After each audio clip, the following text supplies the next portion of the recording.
Did you know there's a single natural powder that not only makes your plants grow like crazy, but also repels pests without any chemicals?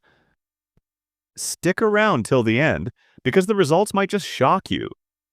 Imagine having a garden so lush and healthy with no signs of mealybugs, aphids, or fungal infections, and you didn't spend a fortune on fertilizers or pesticides.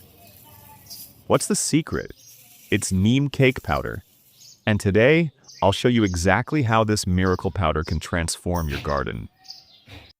Neem Cake Powder is the residue left after neem oil is extracted from neem seeds. But don't let the word residue fool you. This stuff is pure gold for your soil. It's packed with nitrogen, phosphorus, potassium, and a bunch of micronutrients your plants crave.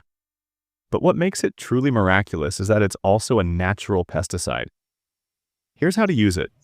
Take about 100 grams of neem cake powder and mix it into the top 2 to 3 inches of soil around each plant. For pots, use 1 to 2 tablespoons per pot. Do this once a month. That's it. No fancy sprays, no mixing.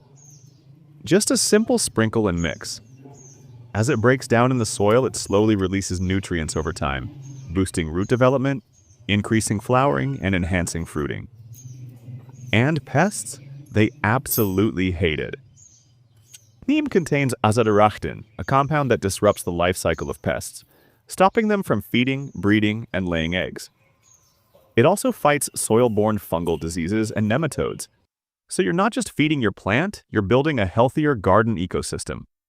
Within 2 to 3 weeks, you'll notice greener leaves, stronger stems, and faster growth. And the best part?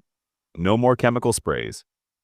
So if you're tired of battling pests or watching your plants struggle to grow, try Neem Cake Powder.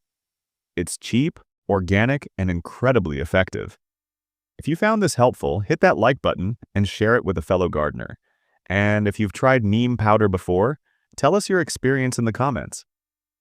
Don't forget to subscribe for more natural gardening secrets, because this is just the beginning of what nature can do.